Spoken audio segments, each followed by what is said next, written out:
natural disasters that cause human hardship and economic loss. Nigeria is in the peak of flooding season, with some states already experiencing a high degree of flooding incidents with attendant incalculable disasters and losses as of today. Virtually all the flood incidents are caused by overflow of silted rivers and poor drainage systems as a result of localized rainfalls that generated flash and urban flooding in the urban areas.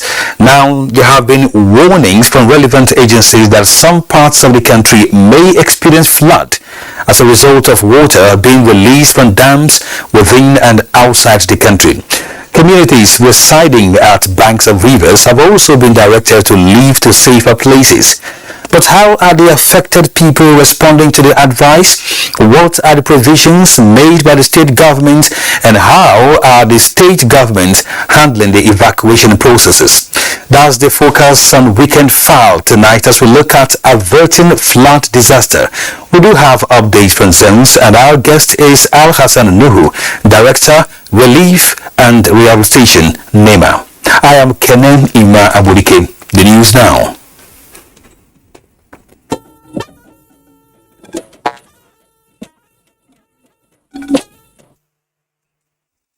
President Muhammadu Buhari has restated his conviction that with the renewed efforts of the Nigerian military, terrorism, insurgency, banditry and other forces of violent crimes in the country will soon be a thing of the past. This was while receiving an audience the Prime Minister of Ireland, Michael Martin, on the margins of the ongoing UN General Assembly.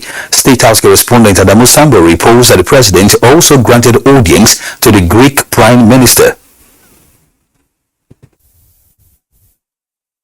President Muhammadu Buhari had told the Irish leader that in the past few months, new platforms have been deployed in the fight against insecurity in parts of the country, and morale is high amongst the security forces.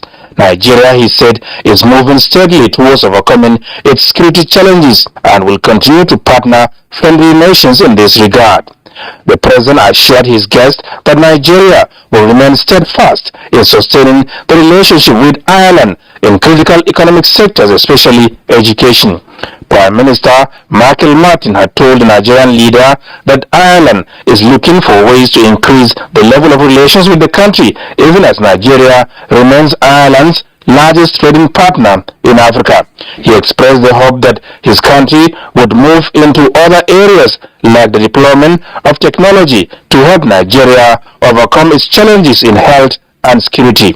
Also, talking about multilateral cooperation, the challenges that are posed by the war in Ukraine and what Nigeria can do, because Europe now is facing an energy crisis, especially with gas. So Nigeria, which is a predominantly gas-producing country, Mr. President was pointing out, could also help to fill some of the shortfall gaps that Europe will be experiencing. In a separate meeting with the Prime Minister of Greece, Kyriakos Mitsotakis, President Buhari called for closer partnership with Nigeria in education, health, security, as well as non-oil and gas sectors. The Prime Minister informed the Nigerian leader that Greece possesses the technological know-how in security, surveillance, as well as intelligence gathering and utilization, and is in a position to assist Nigeria as there is no alternative to peace. Prime Minister of Greece pointed out that Greece is one of the top 10 countries doing the best in with renewable energies, that industry, and willing to share their experience and invest in Nigeria. And also Greece, they pointed out, has great experience in, it's a shipbuilding nation and a maritime nation, but also they've developed a lot of experience in coastal water security and patrolling. And of course we have huge challenges in that area, especially with oil bunkering and sabotage in our oil industry, and the possibility of Greece providing some frigates and other ships to help. The Prime Minister extended an invitation to President Muhammadu Buhari to visit Greece before the end of his tenure. The president of Guinea-Bissau and ECOWAS chairman Umaru Sissoko Embalo also came calling. Details of their discussions with the Nigerian leader held behind closed doors were however not disclosed. From New York, Adamu Sambo, NTA News. The federal government has restated Nigeria's commitment to consistently strengthen resilience and sustain development through improved synergy between humanitarian and development actors as well as peace-building partners towards charting the future of peace and prosperity. President Muhammadu Buhari said of this at a high-level event on humanitarian intervention organized by the Ministry of Humanitarian Affairs, Disaster Management and Social Development on the margins of the UN General Assembly in New York. State House correspondent Adamu Sambo again reports. The event, attended by critical stakeholders involved in humanitarian action and disaster mitigation, is put together to strategize on more efficient, collaborative and resourceful means of integrating and sustaining humanitarian interventions for improved livelihood for those in need. It has as its theme strengthening resilience and sustaining development, a humanitarian development peace approach to leaving no one behind. Leaving no one behind means proactively identifying, empowering, and galvanizing the agency of those most at risk of being left behind. The United Nations is committed to exercise our global leadership and comparative advantage in trying to deploy the solutions and the pathways to peace that ultimately strengthen the resilience of our countries and people. For President Muhammadu Buhari, the high-level event is not only timely but reflective of the urgent need for continuous engagement towards reinforcing existing capacities and strengthening coping strategies in view of the uncertainty and unpredictability of the global community in the last 3 years. The task before this August gathering, therefore, is how to analyze our shared experiences over the years, the effectiveness of our responses at the international and domestic levels, the gaps identified, and devise possible transformational solutions for the future. The President said already policies, frameworks, programs and plans that form the foundation necessary for building resilience have been developed by his administration, and visionary changes are made consistently towards achieving a future of peace and prosperity in the country. As we deliberate on these issues, let us remind ourselves of our duty to humanity and our planet, the vulnerability we all face in conflicts and disasters. I implore you to actively engage on how we can leverage the existing coordination framework and the National Humanitarian Development Peace Plan to realize a triple nexus approach to leaving no one behind. The Minister of Humanitarian Affairs, Disaster Management and Social Development, Sadia Umar Farouk, who convened the high-level event, announced a presidential approval of the Nigerian Humanitarian Hub. The hub, she said, is designed to serve as a one-stop shop for humanitarian interventions to those most in need, as well as improve access to specialized services curated for persons of concern. As actors and leaders, citizens entrust upon us the responsibility of charting a future of peace and prosperity. This we can only guarantee through strategic foresight and committed and visionary leadership. The nexus between peace, security and development need not be rubber and fights. If there is no peace, there will be no security, and if there is no security, there is no development. The insurgency is coming to an end. We have started seeing light at the end of the tunnel. As you may be aware, women are a driving force in disaster risk reduction and emergency response, and therefore should not be left unattended to. The high-level event is co-organized by the UNHCR, United Nations Development Programme, African Union, and the International Organization for Migration, IOM. From New York, Adamu Sambo.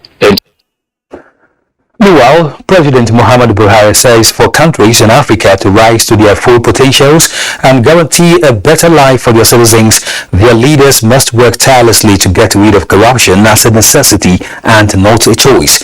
Speaking in New York at a high-level event on corruption organized by AUDA, NEPAD and EFCC, the president expressed worry that the continent remains at the far end of Global Development Index due to its menace. State House correspondent Adamu Sambo again has the details. The event with the theme Food Security Response, Combating Illicit Financial Flows and Securing Assets Returned for Sustainable Development is in furtherance of sustained efforts by AUDA NEPAD Nigeria to promote peer learning for best practices and strengthen partnership for good governance. And to see 88.6 billion per year spent on these illicit financing is not really acceptable. And when we ask our partners for resources, they do not really take us seriously. I would like to commend the role of Nigeria, the government of Nigeria, really in driving the issues around illicit financial flows. In reality, it has played a major role. President Muhammadu Buhari, who was the African Union champion on efforts to eliminate corruption, regretted bitterly the corrosive effect of the menace and strongly advised African leaders to fight it 24/7 as a matter of necessity. Corruption has dwarfed our growth and tainted our nations and the continent. Africa remains at the high end of the Development Index, and concerted efforts made in the last few years need to be sustained, deepened by good governance and accountability that are guided by the rule of law. To achieve this, the president said there must be strong resolve and commitment to eliminate illicit financial flows and utilize effectively recovered assets in delivering public good, especially in the provision of food. Food crisis, illicit financial flows, and asset recovery are cross-cutting issues that necessarily need to be addressed holistically in the realization of our collective objective for global food security and sustainable infrastructural development and progress of our continent, so that we can take our rightful place among nations. The Chief Executive Officer of AUDA NEPAD Nigeria, Gloria Akobundu, who organized the event, made a strong case for African leaders to remain steadfast in combating illicit financial flows as an essential development challenge. If Africa's population and land space are credibly and productively harnessed, we will not only address these challenges, but will be a turnaround for world economic growth and sustainable development. This event will be an opportunity to consolidate on the gains of His Excellency's unwavering efforts and aspirations for accountability, probity, and good governance. For the chairman of the EFCC, Abdul Rashid Bawa, this high-level event is a wake-up call for the anti-graft agency to remain alive to its responsibilities. Nigeria should expect, a more robust EFCC. You are aware that the president recently has approved over 5 billion naira funds, and we are going all out to ensure that non-designated businesses and professions that are expected to be in compliance with the new Money Laundering Prevention and Prohibition Act are in compliance with that act. And these are the gatekeepers of money laundering.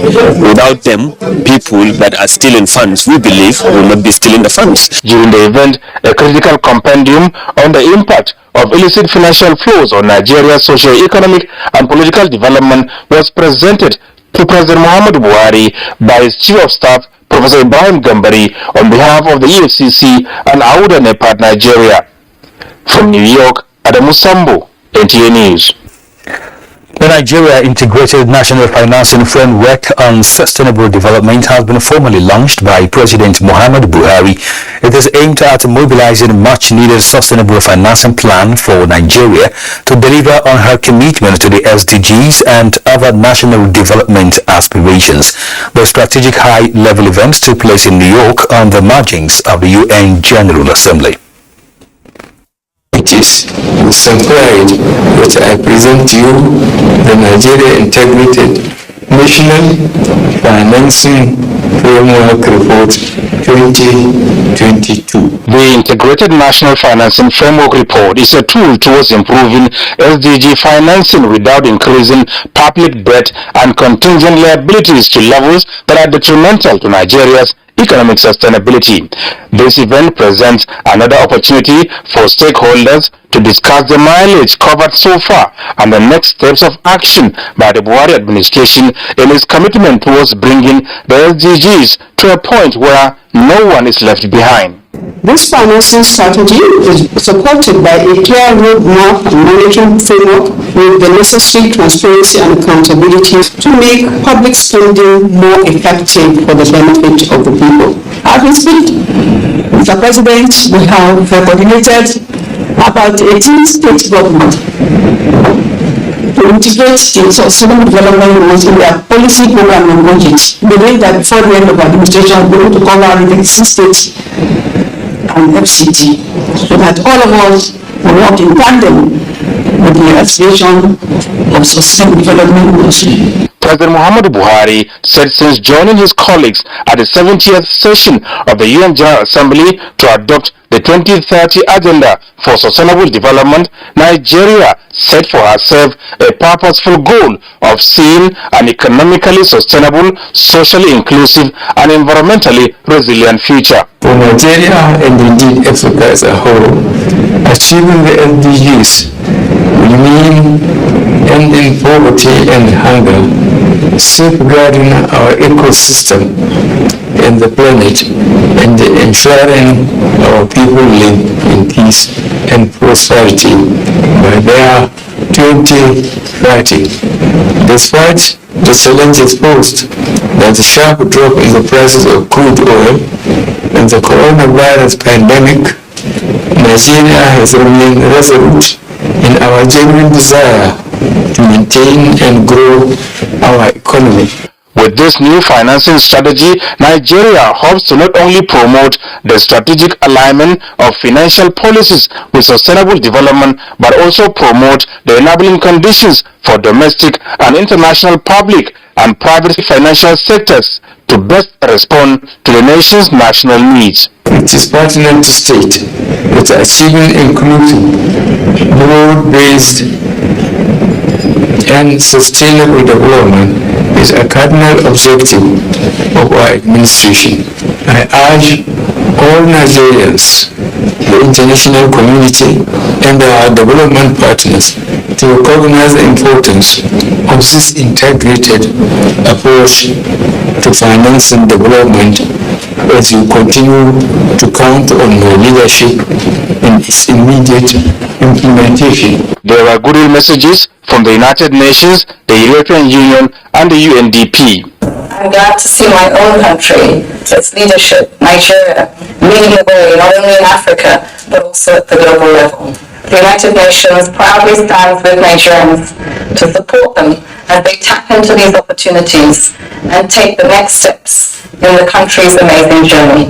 I firmly believe that if Nigeria, the most populous country on the continent and the largest economy in Africa, succeeds in its efforts to achieve the SDGs, it will be a tremendous boost to other countries on the continent and in fact in the world. During the event, key participants applauded Nigeria for successfully completing the Integrated National Financing Framework journey aimed at helping policymakers to lay out strategies to increase investments and manage financial and non-financial risks towards achieving sustainable development priorities. From New York, Adamu Sambo, NTA. Borno State Governor Professor Babagana Umar Zulum has addressed multinational groups in New York, United States of America, towards increasing focus on the education of girls in Nigeria and around the world. The governor traveled to the U.S. as part of President Muhammadu Buhari's delegation to the 77th United Nations General Assembly. Aside his participation at the United Nations General Assembly, Zulum was invited as a special guest speaker at a program tagged Rewrite the Future to call attention towards increased investment on girls' education around the world. The event was organized by a non-governmental organization, 1 Million Teachers, 1 MT Cares, in collaboration with 2 other NGOs, Girl Rising and the Northeast Children's Trust. Governor Zulum made a presentation titled Investing in Girls' Education in Nigeria with a focus on Borno State. He noted that to augment gaps in girl-child education, the federal government, in collaboration with states, introduced a program, Better Education Service Delivery and Adolescent Girls Initiative for Learning and Empowerment Project, targeted at educating girls of school age. The governor said the programs are vehicles for increasing the enrollment of the girl child into schools. In the northern part of Borno State, a deficit of girl child education is overwhelming. We need more teachers, more training of teachers, laboratory equipment to enable our children to have better education, Zulum said. The governor said the state educational system was worsened by over 12 years of the Boko Haram insurgency, which was now on decline. He said aside deaths of over 100,000 persons and displacement of about 2 million, the insurgents targeted many schools. Zulum cited that over 5,000 school buildings were destroyed by Boko Haram.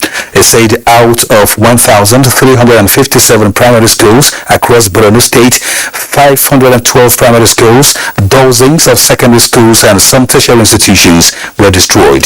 These attacks made many schools to close down and also brought down a number of teachers. He noted the Chibok abduction and forced marriage of some of the students as a reference point. The governor said there are many out-of-school children, particularly amongst 52,293 orphans whose parents were killed by insurgents. Now, Information and Culture Minister Lai Mohammed says preparations for the forthcoming United Nations World Trade Organization, a global conference to be hosted by Nigeria, is in top gear. The minister said of this at a media briefing in Lagos. Anthony Forson reports. I got the nod to host the global conference last year in Cape Verde. At today's briefing, the minister said the United Nations World Tourism Organization officials that arrived in Nigeria for an on-the-spot assessment on the level of Nigeria's preparedness are satisfied. The team inspected the National Theatre, some designated hotels, as well as the venue for the special program on Nollywood. The team equally met with the planning committee and received a comprehensive brief from the team.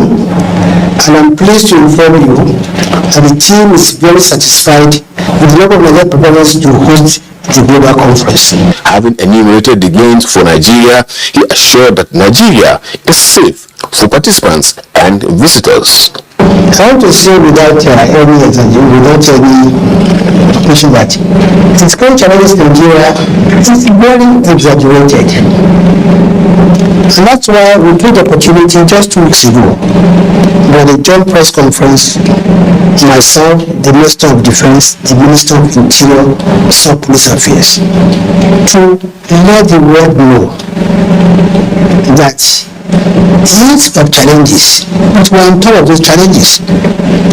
We have challenges, but you also agree with me that Lagos is probably one of the safest countries in the world. And when you look at what happens in other parts of the world, that is some crime. The global conference on tourism, culture, and the creative industry will hold in Lagos from the 14th to 16th of November. In Lagos, Anthony Forson, NTA News. In politics, President Muhammadu Buhari has been nominated as the chairman of the All Progressives Congress 2023 Presidential Campaign Council. In a statement, Secretary of the party's Presidential Campaign Council, James Faleke, said among the nominees are the APC presidential candidate Bola Ahmed Tinubu as the deputy chairman, APC national chairman Abdullahi Adamu as the deputy chairman too, vice presidential candidate Kashim Shettima as vice chairman, and the Plateau State Governor Simon Lalong is the director general. The Presidential Campaign Council has zonal coordinators, state coordinators, advisors, and campaign patrons. It also comprises directors, deputy directors, secretaries, and directorates that will supervise about 33 directorates. Major streets in Abuja witnessed an unusual road to work this Saturday by youths in solidarity with the presidential candidate of the Labour Party, Peter Obi. The solidarity walk took off from the Unity Fountain to Airport Road and other major roads in the Federal Capital Territory.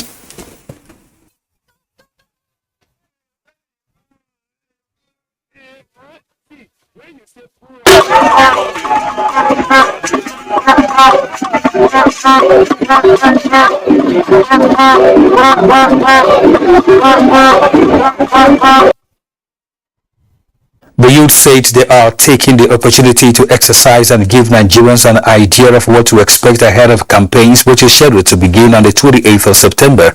Some of the organizers, including musical artist Charles Oputa, said while they are keeping fit, they look forward to a better tomorrow in Nigeria.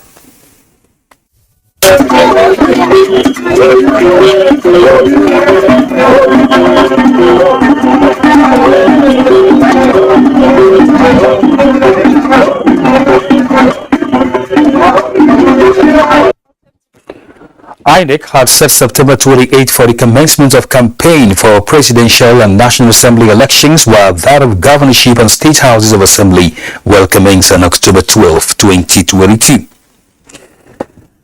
The federal government has assured that it will take all necessary measures to put a stop to the rising cases of crude oil theft in the country.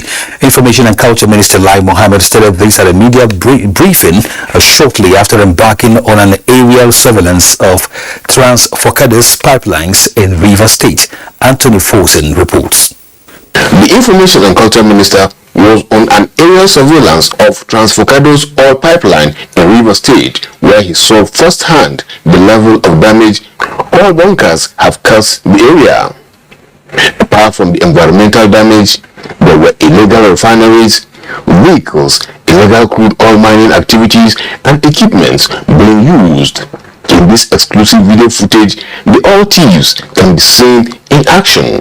Addressing newsmen shortly after inspecting the newly set up surveillance technology, he said the federal government will stop at nothing in crushing the illegal business. To check the activities of the saboteurs, NBC Limited has set up a new security architecture to serve as a solid response to detect, deter, respond, and recover. The new security architecture leverages collaboration between the upstream operators, industry regulators, government security agencies, and private security contractors.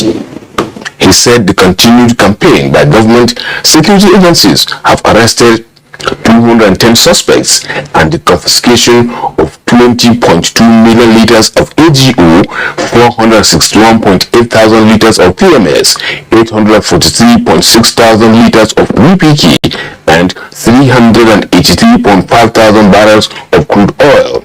An additional 365 illegal refining sites have been destroyed, with about 8,052 refining ovens, 1,210 metal stove tanks, 838 dugout pits, you saw the pits yourself, both physically and in real time now, and 346 reservoirs destroyed by the government security agencies. We've witnessed firsthand today a number of illegal refineries destroyed by our military in the course of our area surveillance. He equally commended the foresight of NNPC Limited for investing in technology which has the capacity to monitor real-time activities going on in the nation's crude oil belts. Anthony Forsen, NTA News. Environmental protection for a viable ecosystem is at the center of a collaborative effort between the federal and Borno state governments training for rural women on the use of energy-efficient stoves as a means of reducing greenhouse gas emissions. The training, organized by the Northeast Development Commission (NEDC), is geared towards reducing pollution through adaptive household practices to reduce climate change and was held at Lake Chad Research Institute in Maiduguri, the state capital. Mohammed Ibrahim reports. The drying up of Lake Chad, southward expansion of the Sahara Desert, floods being experienced across many states, and the menace of the herdsman-farmers clashes necessitated by the diminishing availability of forests and grazing lands are obvious problems associated with climate change. The federal government of Nigeria is now resting on its powers to empower rural communities with knowledge and tools through the Northeast Development Commission, as stated by the Managing Director and Chief Executive Officer, Dr. Mohamed Goni Alkali, in a message that it remains committed to the well-being of citizens by withstanding the effects of climate change, among other interventions in the areas of health, education, and the economy. The effects of climate change in the region have exacerbated different conflicts in the Northeast, from insurgency to communal conflicts over the years, which facilitators at this training say has extended to scarcity of water, arable land, and nutrition, among others, that require adaptation and use of energy-efficient stoves. To stand the climate change or reduce the effect on us as human beings and on our environment, we are sensitizing the rural people or even the urban people to reduce these causes of pollution. The 50 participants of the two-day training who received energy-efficient stoves and certificates were full of gratitude to the government, noting that they have become well-informed to change their cooking methods to eco-friendly practices. In Maiduguri, Mohammed Ibrahim, NTA News. You're watching Weekend File on the NTA. Do join us again after the break. The 62nd Independence Day Celebration Planning Committee announces activities lined up for celebration as follows. Special church service. Date Sunday 25th September 2022. Venue National Christian Center, Central Business District, Abuja. Time 3 p.m.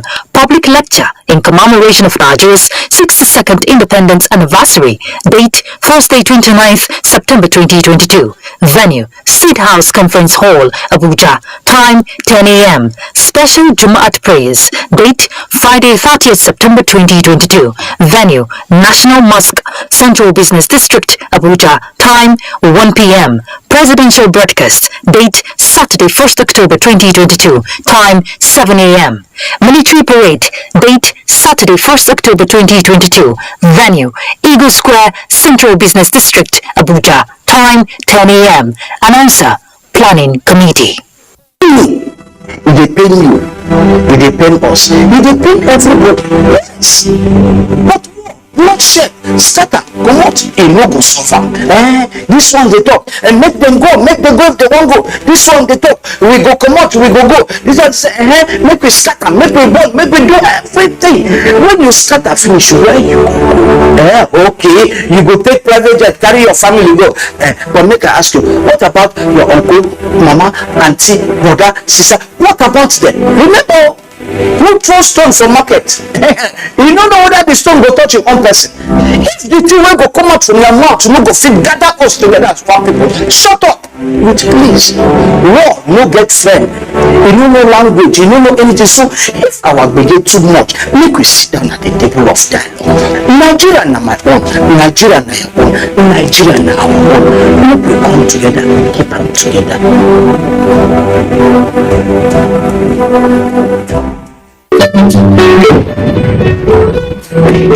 My mom. He's going to play in this weather. Why did you let him go? He might fall ill. And if he doesn't go out for practice, how will he remote losses? To protect our family from illness causing germs during the rainy season, we use Dettol soap every day. Dettol with Germ Defense gives you protection. Rainy season brings a lot of germs. And Dettol soap's Germ Defense protects you from up to 100 illness causing germs. Dettol soap is endorsed by the Nigerian Medical Association. Be Dettol soap. The Board of Trustees, the management of the Muslim Ummah of Southwest Nigeria, Muswin, cordially invite distinguished guests to the launch of its 10 billion naira endowment fund. Venue Oriental Hotels, Victoria Island, Lagos. Date Sunday 25th of September 2022.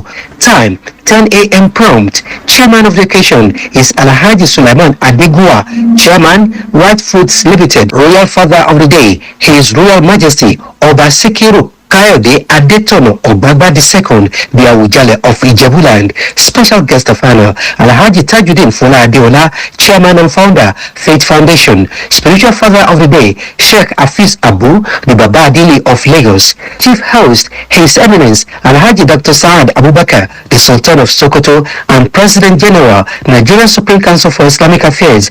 Host Alhaji Rasaki Oladejo, President. Most when attendance is strictly by invitation. Announcer Professor Musle T. Yahya, Executive Secretary, Muswin. Thank you. Hi there. You can price shop, but you're always saving on everything except for here. This is where you're throwing money down the drain. How? On this cleaning product. It is possible. You need the new Harpic toilet cleaner. With just 130 naira sachet of Harpic toilet cleaner, you save more. Harpic stick formula stays longer, so it cleans 10 times better. Wow, hey! And it's safe because it's only 30 naira, giving you a sparkling clean toilet and great savings too.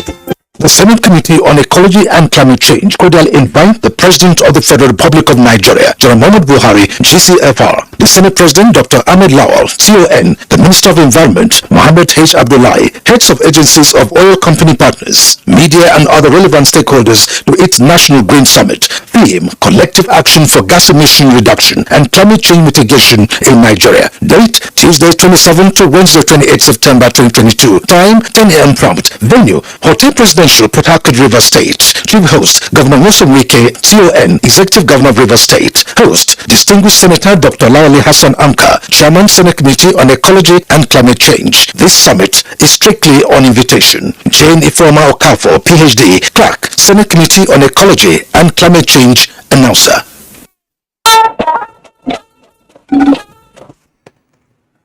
Welcome back. Researchers have described this year's flood as the worst since the one recorded in 2012. Their concern is the continued rise of major rivers in the country and people refusing to relocate. Musa Ali reports that as at Friday, water in River Benue has risen above 11 meters that could trigger overflow if it hits above 12 meters. This is Egagi, a farming community in Lavu local government area of Niger State. The community is synonymous with flood due to its location along the bank of River Kaduna. All efforts to relocate the people by the state and local government over the years proved abortive. The people go through harrowing experience every rainy season as floods take over their homes. In fact, 10 persons live inside one room, inside the town, and we have disease now inside our village now. Moreji is another community on the bank of River Niger. Flood has been a major threat to the fishing community. In 2013, the people rejected a plan to relocate them to the upper land. The people told me that fishing and rice cultivation is their major occupation. As such, they need to stay along the bank of the river. Yahya Abubakar said government needs to provide social amenities at the proposed site to convince the people to relocate. By the time we get full support and the contribution of the federal government, authority, and the state government to ensure that the new Mulegi is well, is habitable to live by the people. Is our responsibility of the traditional rulers or leaders to encourage people to move. Opposite to other communities along River Niger in the state, as well as in Kwara and Kebbi, shows flood took over their homes as well as their farms. The disaster is like Emir of Yawuri advocated the dredging of River Niger as solution to the yearly overflow. The dredging of the River Niger and other major rivers in the country, and also dredging of dams like Yorongo and other dams in the country will help a long way in minimizing the disasters effect of the flood. Investigation revealed that the flood along rivers Niger, Benue, Kaduna, and Rima in Sokoto State was triggered by the release of excess water from dams within and neighboring Cameroon. The custodians of the dam said letting out water has become necessary to save the reservoir from collapsing. There is the fear that the continued rise in the water level could create more social and economic challenges in the country if not mitigated. From Lavon Local Government Area of Niger State, Musa Aliyu, NTA News.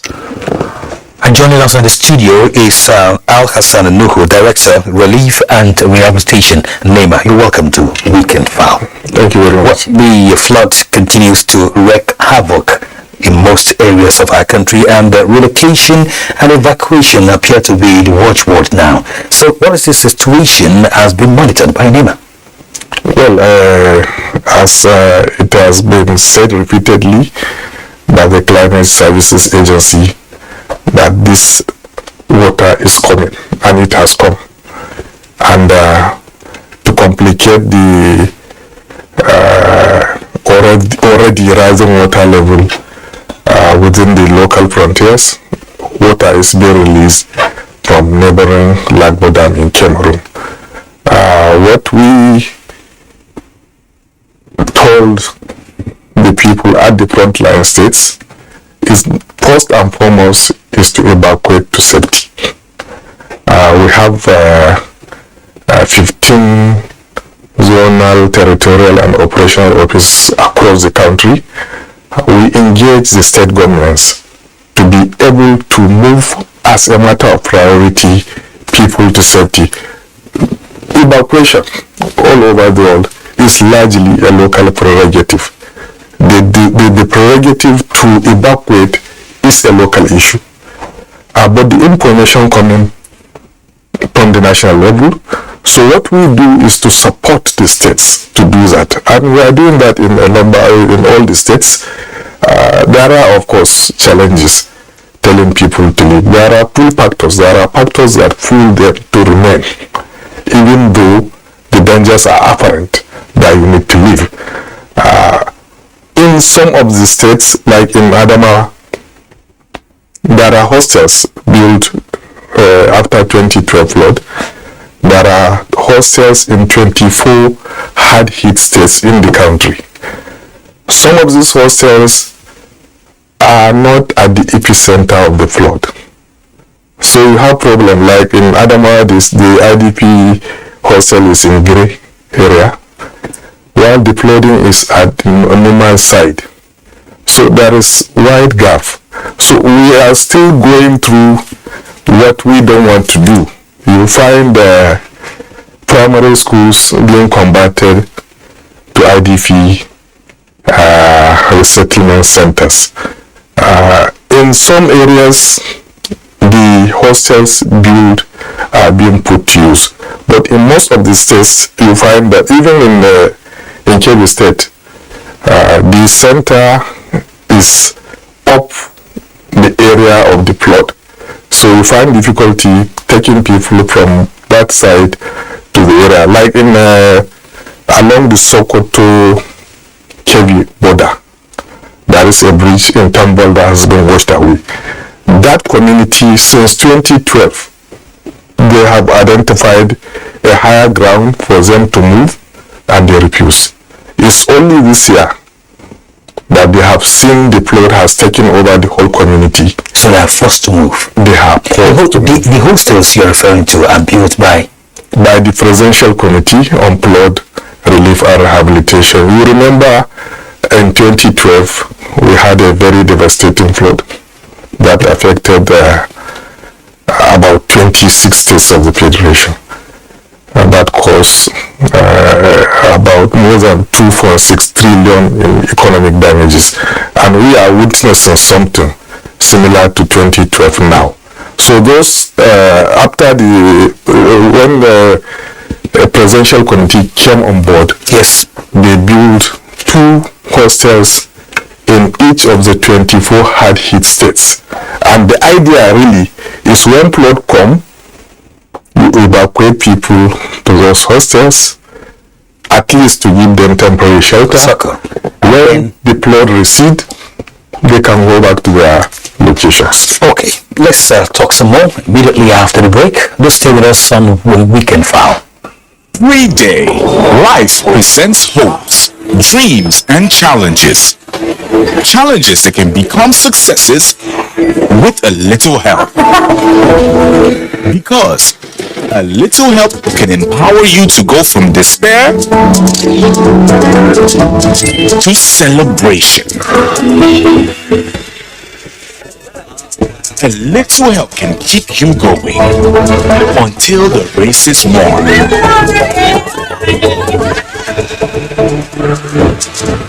A little help can turn bundles of anxiety into a bundle of joy. And with Glow Data, you get much more than just a little help. You get the biggest data deals in town to make every day glow with small wins and big wins. Dial *777# to select your Glow Data plan. The attention of the Federal Ministry of Industry, Trade and Investment has been drawn to an advertorial emanating from one Mrs. Hajara Yusuf, Ikechukwu Bishop Okoronkwo, and Dr. Mrs. Victoria I. Okoronkwo, requesting members of the public to pay and participate in an induction ceremony and issuance of practice instrument and license of the Chartered Institute of Project Managers of Nigeria, CIPMN, scheduled to hold on Monday 26th to Friday 30th September 2022. Members of the public are hereby advised to disregard such advertorial as it did not originate from the ministry nor from the institute. The Chartered Institute of Project Managers of Nigeria was established by the Chartered Institute of Project Managers Act of 2018, and since then, the governing council has not been constituted. However, in January 2022, President Muhammadu Buhari, GCFR, appointed a sole administrator for the institute. For further inquiries, please contact Sole Administrator, Chartered Institute of Project Managers of Nigeria, Block C Annex, Old Federal Secretariat, Area 1, Garki, Abuja, or email info@cipmn.gov.ng. Permanent Secretary, Announcer.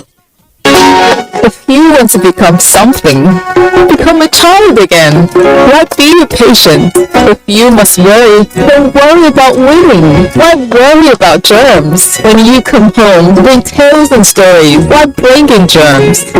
Shield your family from germs. When Dettol is a part of every household bucket, then you and your family can stay protected from up to 100 illness-causing germs. Everyday use of Dettol keeps my loved ones protected. Thank you. Hi there. Hello. You can price shop, but you're always saving on everything except for here. This is where you're throwing money down the drain. How? On this cleaning product. It's possible. You need the new Harpic toilet cleaner. With just 130 naira sachet of Harpic toilet cleaner, you save more.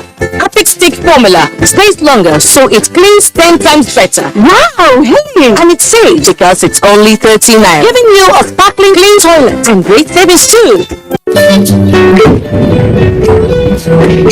Bye, Mom. He's going to play in this weather. Why did you let him go? He might fall ill. And if he doesn't go out for practice, how will he remote races? To protect our family from illness-causing germs during the rainy season, we use Dettol soap every day. Dettol with Germ Defense gives you protection. Rainy season brings a lot of germs, and Dettol soap's Germ Defense protects you from up to 100 illness-causing germs. Dettol soap is endorsed by the Nigerian Medical Association. Be Dettol soap.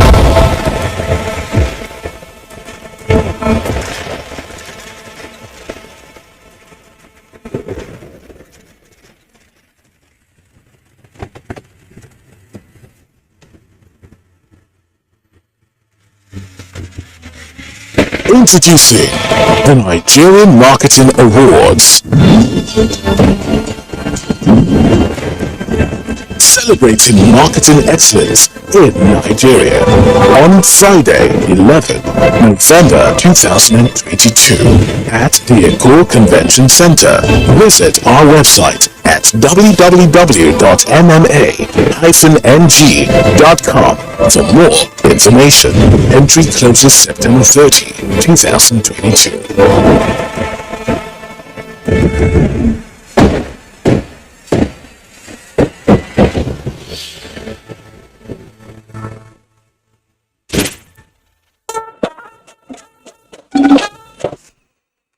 Thank you for staying with us. We are looking at averting flood disaster, and we still have Al Hassan Nuhu, Director, Relief and Rehabilitation, NEMA, with us in the studio. while we may not have control over saving some of these crops that are being washed away by the flood, but we should be able to do something about saving lives. And that's where this relocation and evacuation come. Now, we know most people don't want to leave the danger zones. So what is next, at least from the perspective of NEMA? Well, the next is to continue to advocate to these people that life comes first.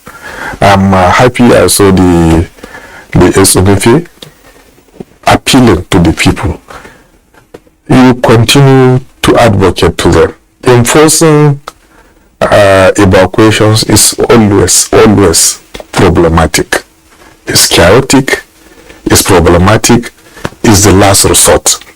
What you do is to advocate to them. Talk to people who matters to them, to talk to them. I'm glad I saw the SONFA speaking to the people. You involve religious leaders, the community leaders. Life first before any other thing. Evacuate to safety, then provisions are made for them. We have preposition materials while they are evacuated to provide them food, non-food items, basic necessities of life while the flood lasts. If it recedes, then they can go back to their houses. It's important they understand the need to evacuate, and that is why we need to dissipate a lot of energy in building the capacity of the communities, building their capacity to understand that these warnings are real, and the only available option is to evacuate. Okay. As I've said, enforcement comes after advocacy. If all advocacy, if all awareness creation fails, another measures, then the people have to be forced to leave. All right, we want to thank you for your submissions tonight on Weekend Fire. Thanks indeed. Thank you very much. We'll be talking with Al Hassan Nuhu, Director of Relief and Rehabilitation, NEMA, on Weekend Fire. Let's quickly go on another break. When we return, sport some more. Thank you. Hi there.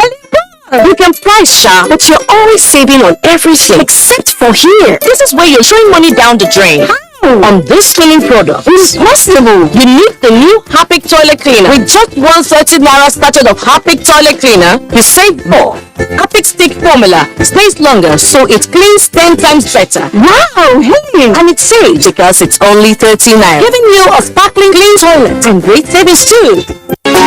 If you want to become something, become a child again. Why be patient? If you must worry, then worry about winning. Why worry about germs? When you come home, bring tales and stories. Why bring in germs? Shield your family from germs. When Dettol is a part of every household bucket, then you and your family can stay protected from up to 100 illness-causing germs. Everyday use of Dettol keeps my loved ones protected. Forget last season. Forget the winners and the losers. Forget every moment that stole the show. Because this is a brand new season on GoTV. And it's going to be bigger and better than any season before it. With over 7 leagues and top competitions. Plus a World Cup. Make sure you get the best seats in the house this new football season. Get a decoder, GoTenna, plus 1 month GoTV Max for 6,900 naira only. Bigger season, greater football. GoTV. Love it. As the 2023 elections draw near, remember, evil prospers when good men and women only wish for peace, but never take a step to make peaceful elections happen. Are you a father? Are you a mother? What are you saying to your children as elections approach? Have you warned them not to let themselves be used to cause violence? Have you explained to them what the consequences of electoral violence might be? Do your part to make peaceful elections happen. Talk to your children. Protect them from unscrupulous politicians who want to put them in harm's way, while their own children are comfortable at home, within and outside the country. Let's join hands to make 2023 elections peaceful. This message is from the National Orientation Agency, NORA.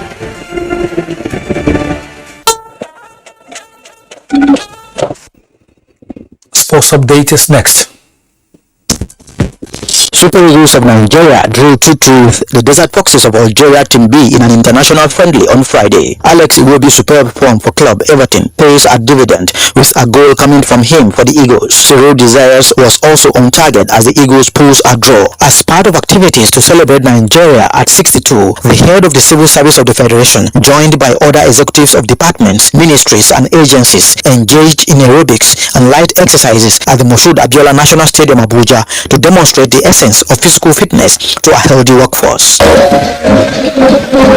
Servants work very hard, and we need some time to relax. When you exercise yourself, you are healthy. Monthly exercise organized by the Federation of the Public Service Games is geared towards emphasizing the importance of healthy living amongst workers as the Federation makes final preparation for its games in November. Katsina State Council of the Nigerian Union of Journalists has organized a table tennis competition for 2022 Press Week and celebrating Katsina at 35 years of state creation. Radio Nigeria emerged as the winner in the final play. World record holder in 100 meters hurdles, Toby Amuso, has donated 1 million naira to support sports development in her alma mater, Our Lady of Apostles Secondary School, Ijabode, to encourage discovery and grooming of talents in athletics and other sports. The annual inter-house sports of the school will now be known as Toby Amuso Inter-House Sports Competition to honor the old student. There's little to nothing they can actually do if there's no, talents to be groomed. But, I'm pretty sure there's a lot of talents hidden here in the school, and The 21st National Sports Festival,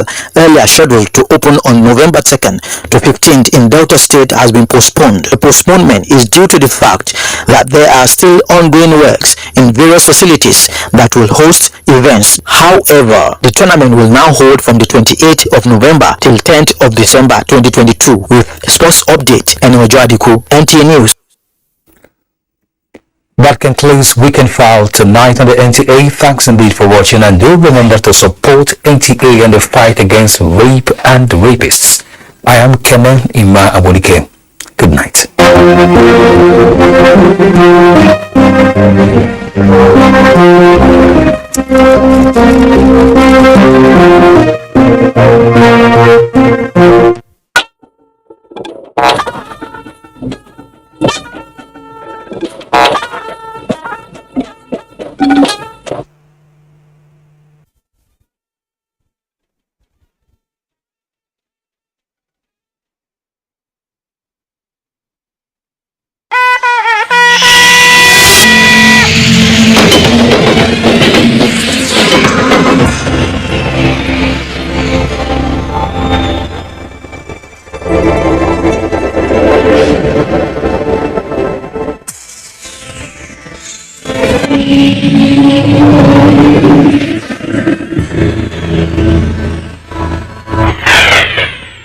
NTA, you can't be Deutsch.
I'm actually a passionate baker. I don't rest until everything is done. When I entered university, anytime I'm broke, I'll make cupcakes and go and sell to the other students.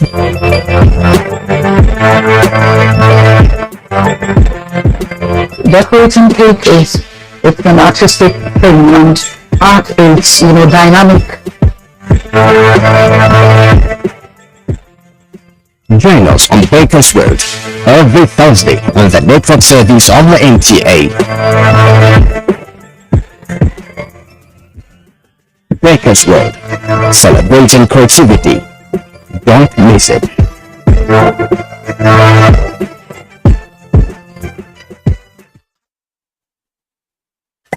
$24 a day, 7 days a week. You can watch NTA International live on your TV, computer, iPad, tablet and phone. Log on visiontv.co.uk and click on Entertainment, then NTAI. You can also download the iOS or Android app on your mobile devices to watch NTA International on the go, anywhere in the world. NTA International. Your window to the world.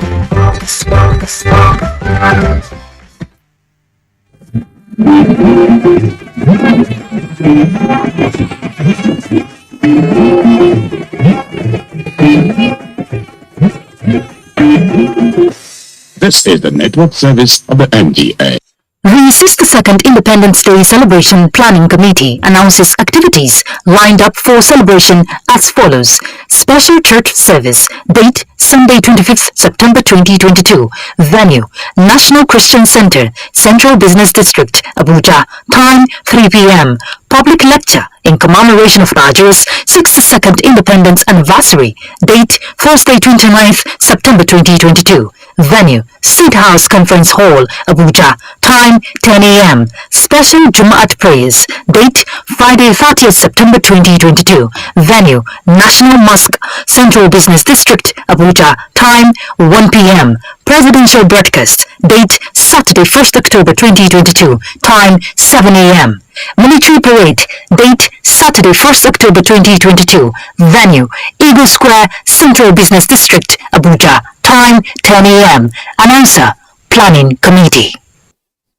Nigerians, elections are here again. Let us shun violence. Let us play the game according to the rules. Do not be a thug. Say no to violence. Let's rise and defeat violence, crime, and sabotage against the peace of our nation. Nigeria is the only country we have. We must do everything to keep it united. We must avoid any act that promotes hate and disintegration. Say no to separatist movement, terrorism, fake news, hate speech, religious bigotry, and any act that tends to divide us as a nation. Watch out for strange gatherings and suspicious movements. Restrict access to sensitive documents and data, the disclosure of which may damage national security.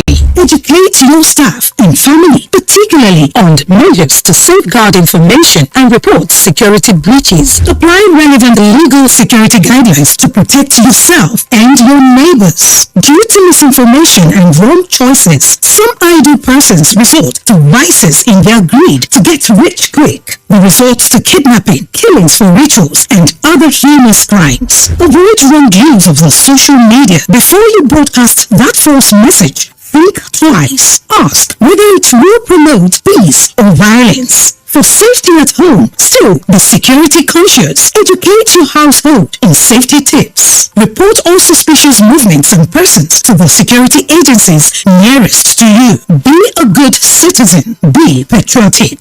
To pass security information, please call 0813-222-2105,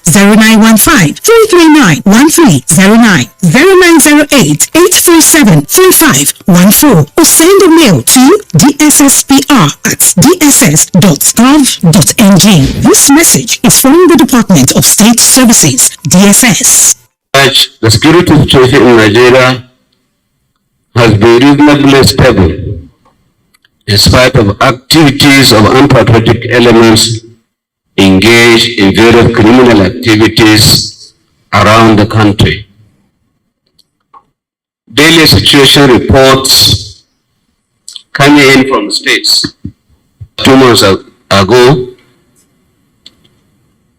it has shown relative peace on many of our highways, such as Abuja, Kaduna Birnin Gwari, Sokoto, Zamfara, Zamfara, Kaduna. This message is brought to you from the Federal Ministry of Information and Culture. Our pastors, our imams, in every church, in every mosque, please realize that in the course of praying for peaceful and transparent elections, we all have duties beyond prayers. If we want a stable society before, during, and after the election, what should you be saying to those that worship with you? All Sundays and all Fridays, you are saddled with the responsibility of bringing up good generations. It is therefore your duty to both man and God to ensure peace all the time, no matter about elections alone. People talk to people and people listen. Talk to your followers. Make them listen to ensure peaceful 2023 elections. This message is from the National Orientation Agency.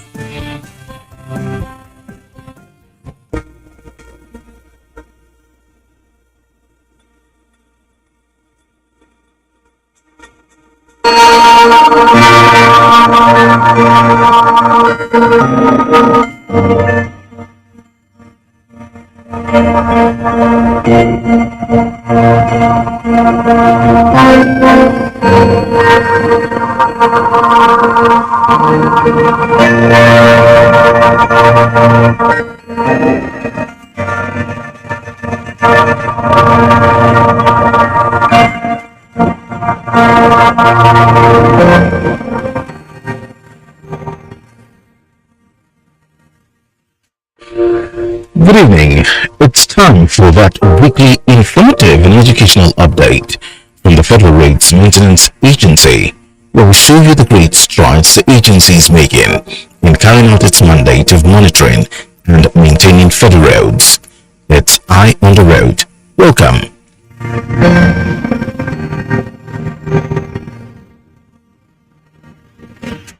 Road maintenance is often described as the preservation and keeping each type of roadway, roadside and structures as nearly as possible in its original condition as constructed or as subsequently improved upon. It also refers to the operation of highway facilities and services to provide satisfactory and safe transportation. Road maintenance functions include surface maintenance, roadside and drainage maintenance, shoulder and approaches maintenance, bridges maintenance, and traffic signs. Highway maintenance is closely related to the quality of construction of the original road. Insufficient pavement or base thickness or improper construction of these elements soon results in expensive patching or surface repair. Shoulder care becomes a serious problem where narrow lanes force heavy vehicle to travel with one set of wheels off the pavement. Road maintenance must be planned, managed, designed and executed. Planning and management are done by means of maintenance management systems and procedures. The Federal Roads Maintenance Agency has a system of regular monitoring and planning for the repairs of the federal road network.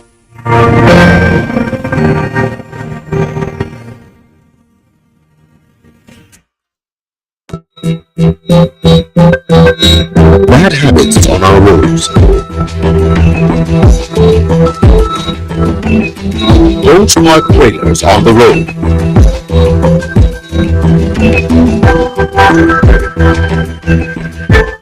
Don't dump refuse in the drainage. Don't vandalize manhole covers. Don't deface road infrastructure.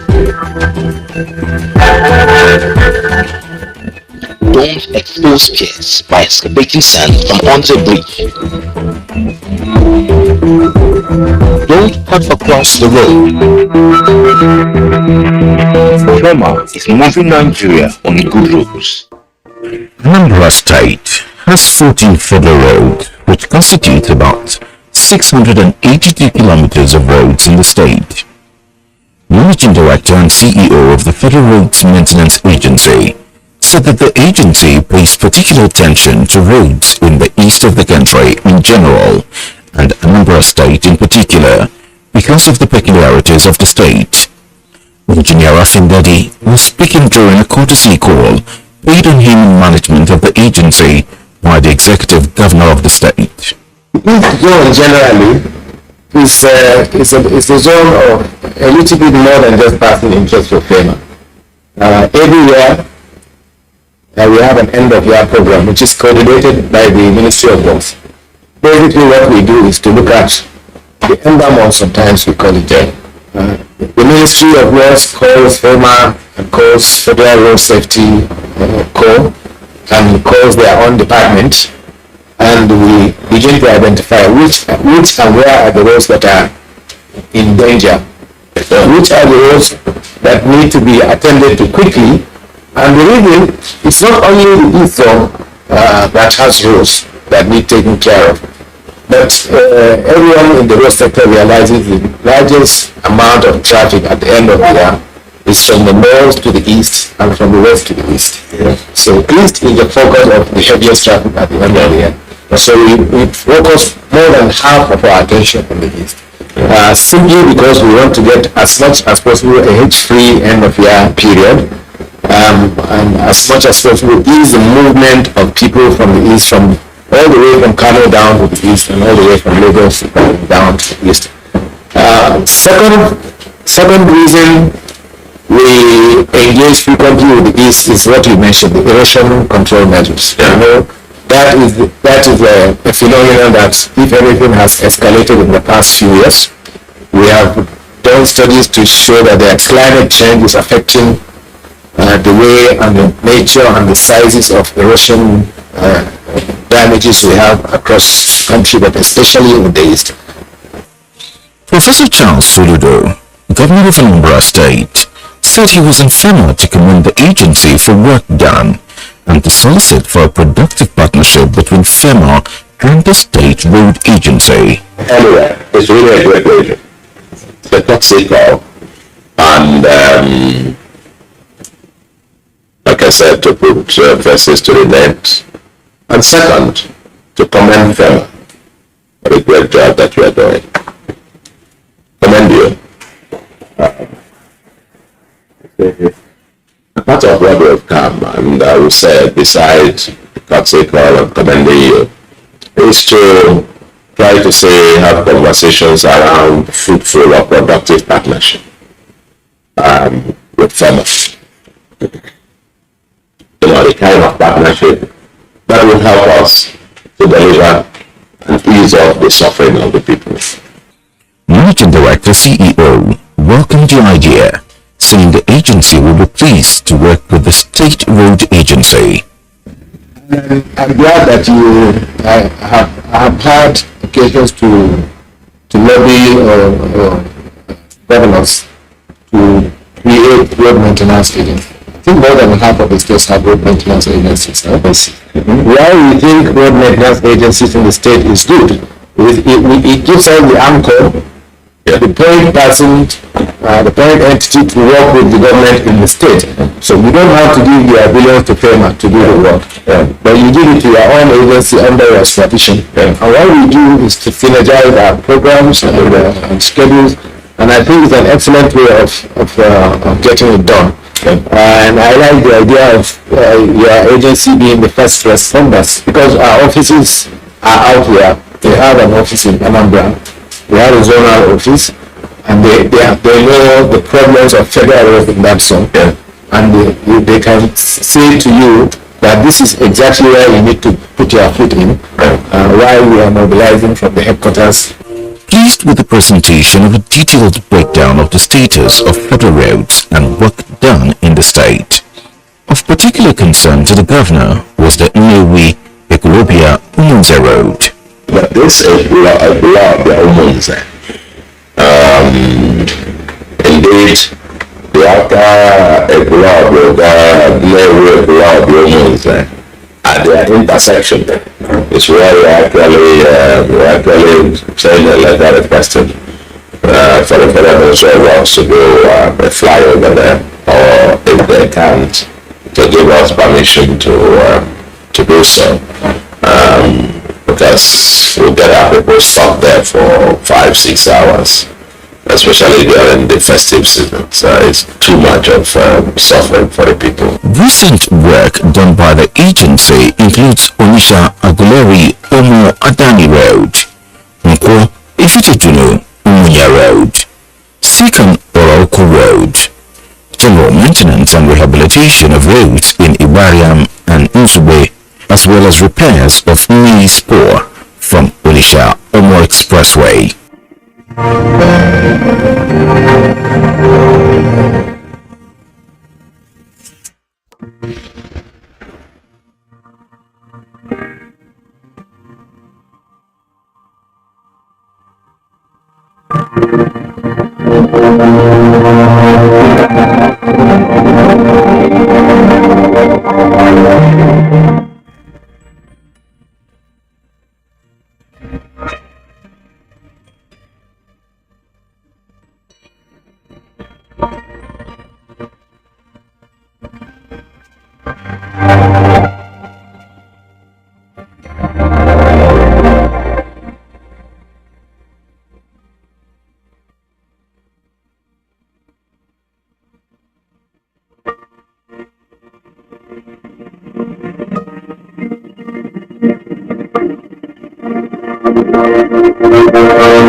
Under 2021 projects, the Enugu State Field Office of the Federal Roads Maintenance Agency has carried out the following repairs, mainly through contract.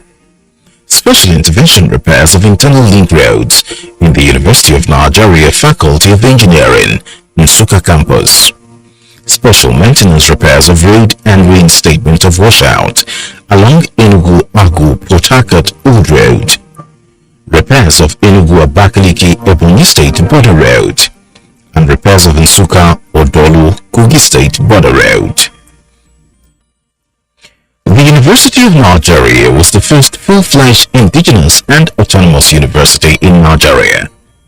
As one of the oldest universities in the nation, it's expected the internal road network would need some attention. FEMA has carried out special intervention repairs of internal access road in the Faculty of Engineering.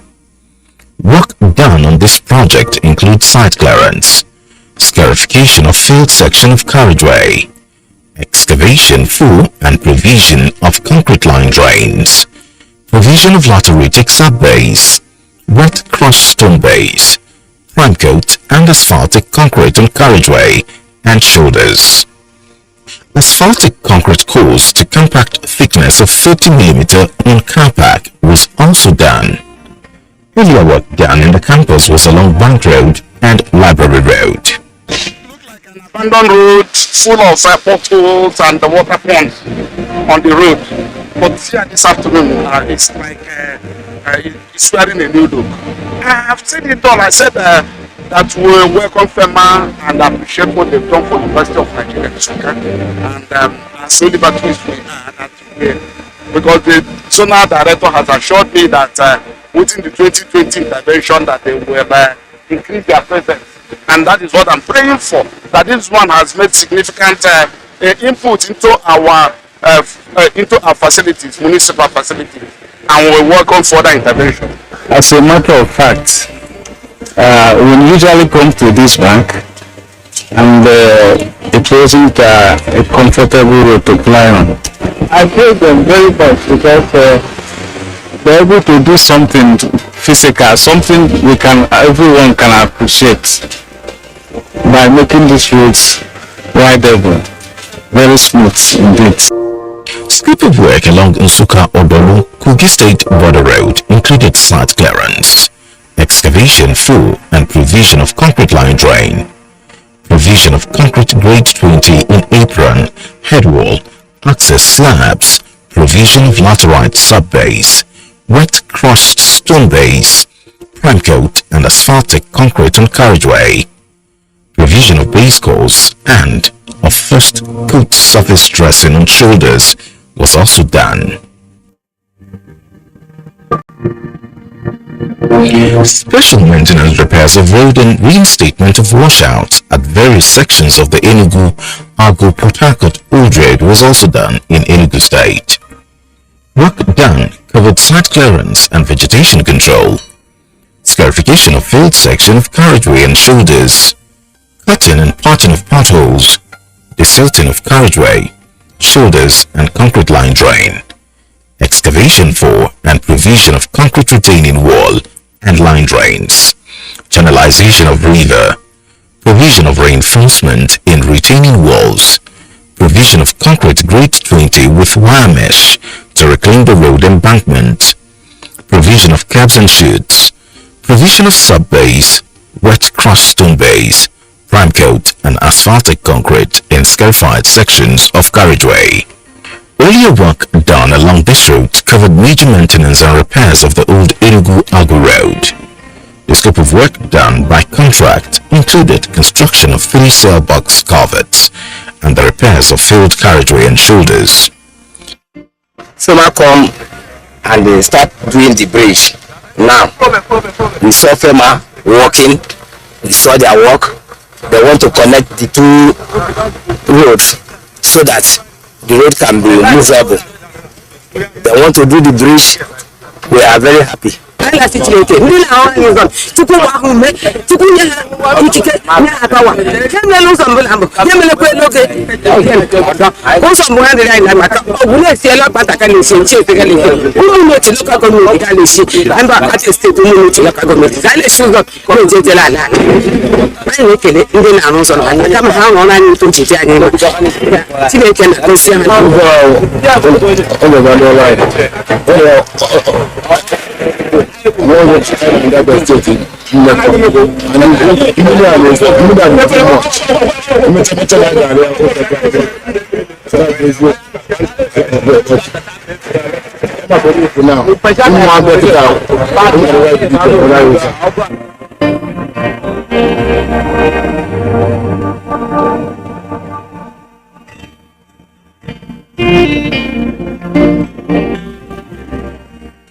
The Abakaliki-Enugu Federal Road is an asphaltic concrete road of 48 kilometers length with 7.3 meter width carriageway and 2.75 meter surface dress shoulder.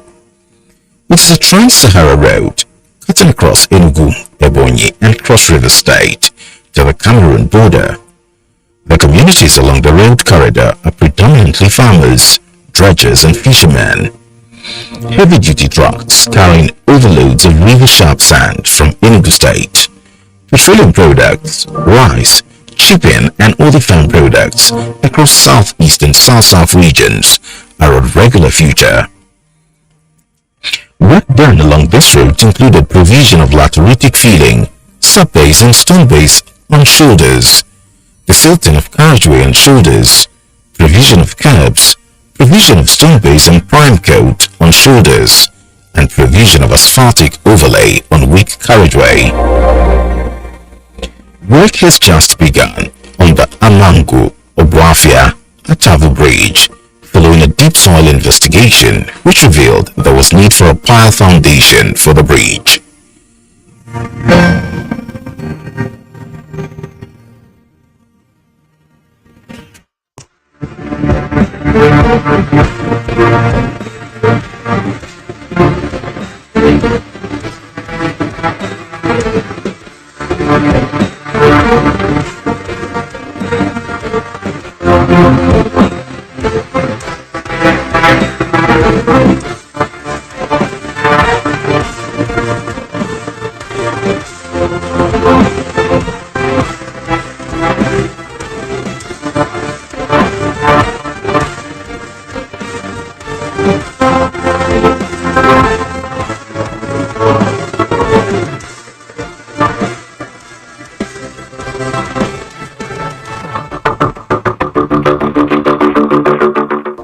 Udupani Junction, Itu Bridge, a Akwa Ibom State border road, is 35 kilometers long and is one of the most important federal roads in Cross River State. It links the south-south and southeastern states to Calabar, the Cross River State capital. Over 90% of the traffic going in and out of Calabar use this road. Work done by the agency along this road includes scarification of field sections, laying of stone base, priming of field sections, laying of asphaltic concrete wearing course on field concrete, and overlaying of asphaltic concrete wearing course on weak concrete.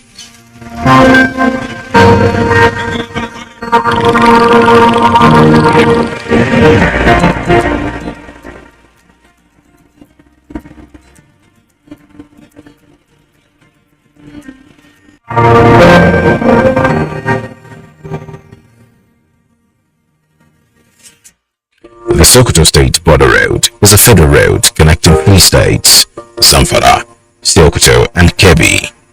It's the most important road in the Northwest 2 zone. The road is characterized with plastered potholes, stress-induced cracks, rotting, folding, and failed sections. Scope of work covered pothole patching and reinstatement of carriageway. These road failures have been addressed by the Sokoto State Field Office of the agency.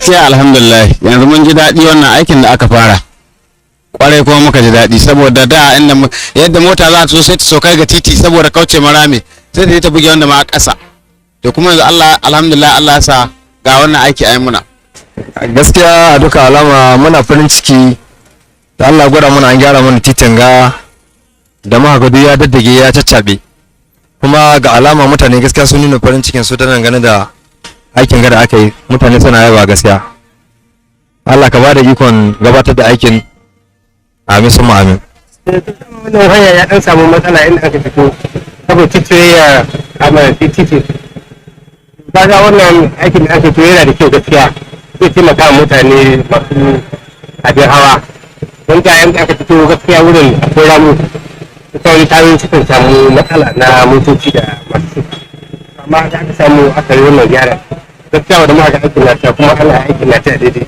Seriously, it was very, very bad. There was a time that people used to write on social media requesting for state government to go and do something about it for almost 3 years now. Alhamdulillah, as we can see now, FEMA is trying to fix the problem, which is very, very commendable.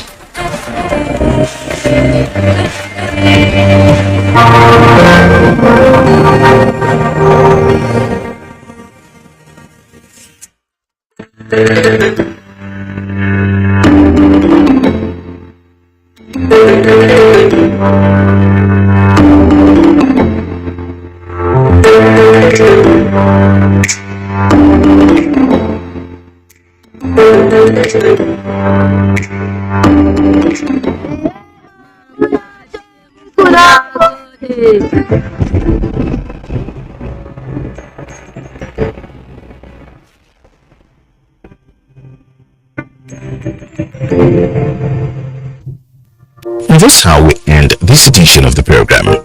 Join us same time next week for more on the road maintenance activities of FEMA. Meanwhile, let's continue the conversation online.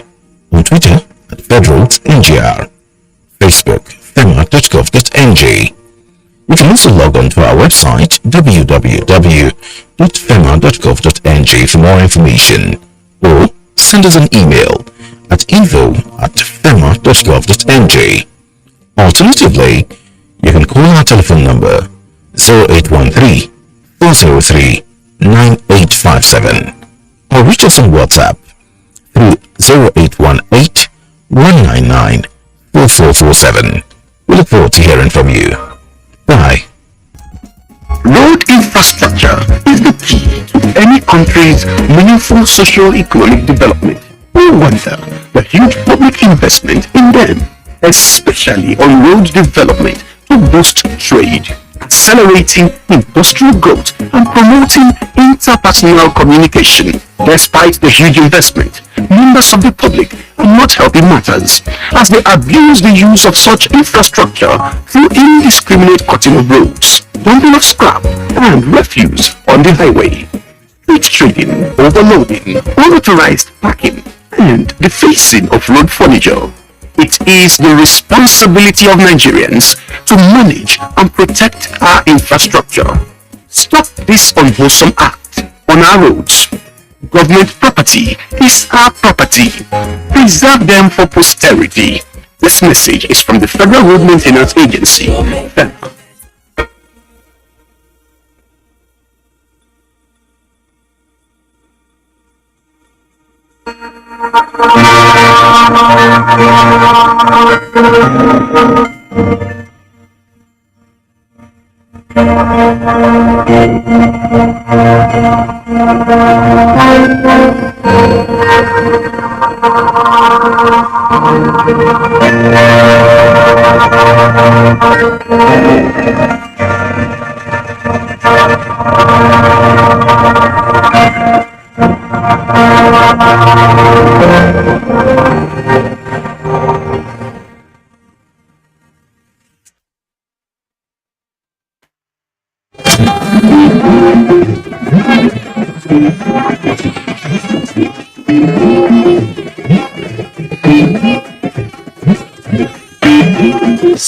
This is the network service of the NTA.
National Population Commission, providing demographic data for national development.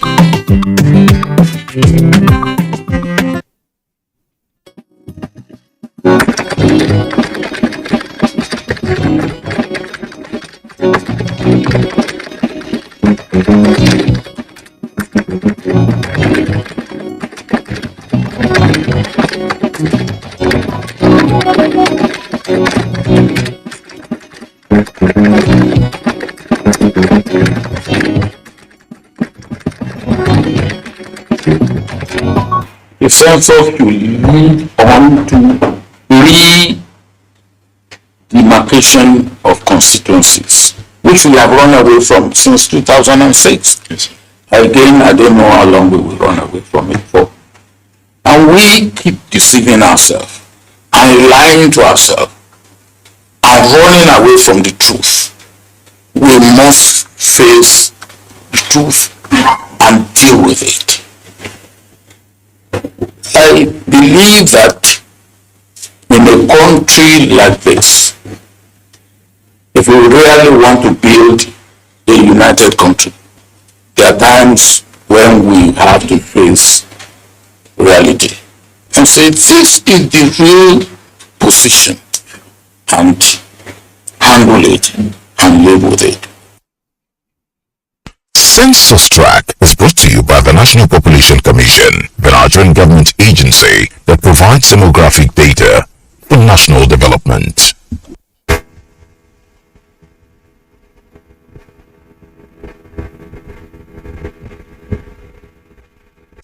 The fact that Bayelsa is a riverine state partly informed the decision of the National Population Commission to choose Brass local government of the state for full enumeration, representing the South-South geopolitical zone of Nigeria.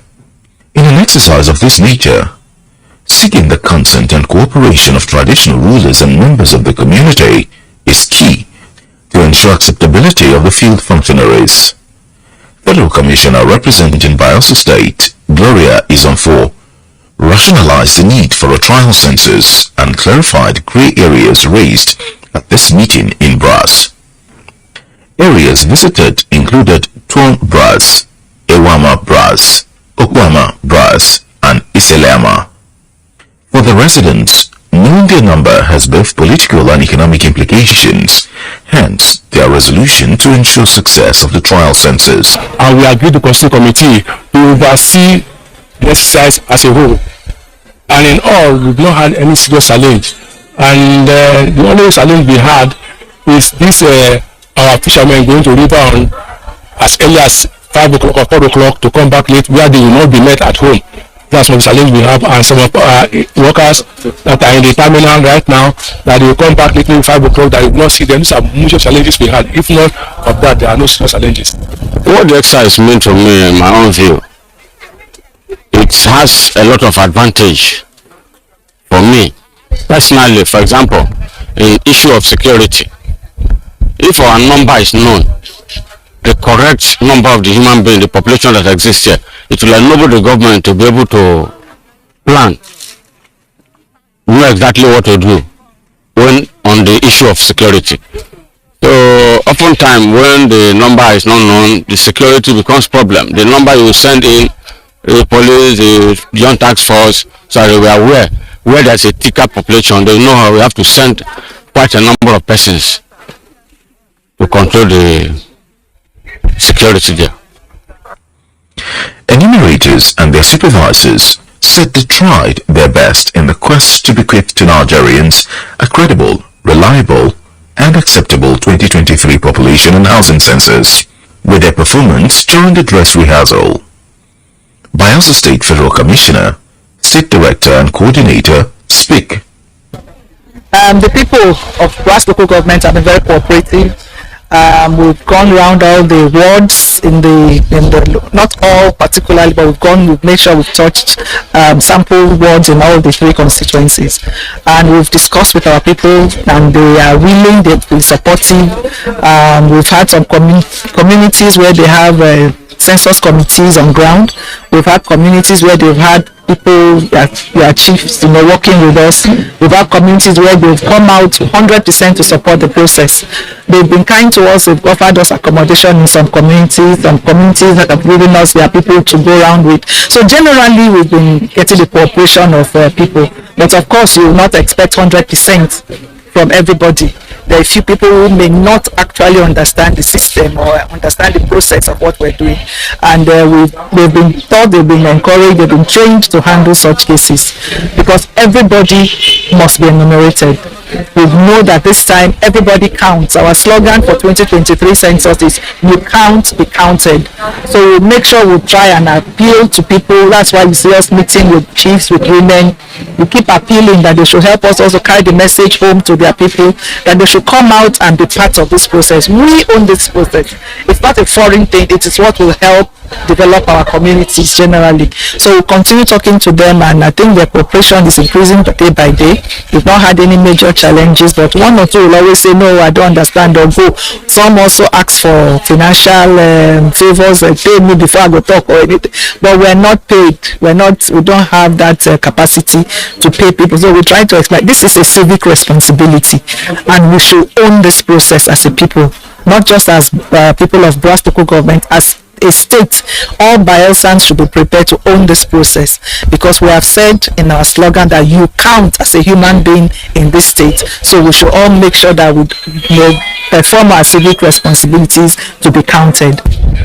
Like now that we are doing the population and housing census, this is not just census only, but population and housing census. So at the end of the exercise, when we collect the information and we analyze it, whatever thing we realize it, we submit it to the government, and the government will use this demographic data for planning. So these brass, they are going to benefit a lot, because at the end of the day, whatever thing will come out of it, they are going to use it for planning, and that planning, they can come up with development of the area. If they now see that, oh, they have a poor facility, poor water facility, poor road system, the government can come in to develop those areas. As part of its monitoring and evaluation, the National Population Commission sent in monitors, mostly from amongst former staff and members of the academic community. Conducting trial census in Brass Council area at the rainy season means many lessons abound for the April 2023 population and housing census.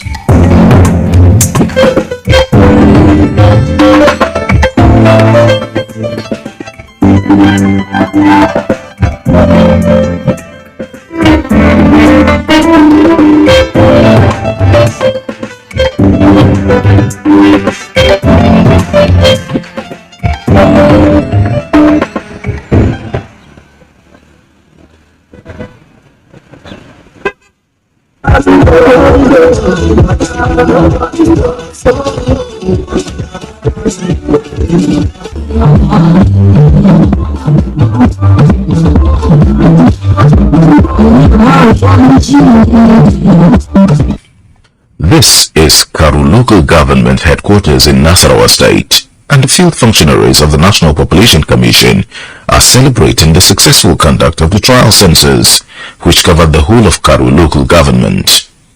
On this day, the final paperworks are processed after the exercise.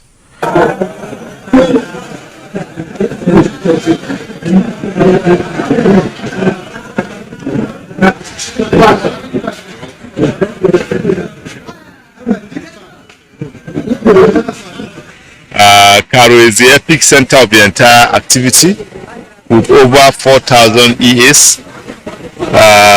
It was like working in a whole country, but with the support of the community, starting with the traditional rulers, the entire Karu community, the local government councils, the state government, and the security agencies on ground, we were able to surmount the challenges on ground.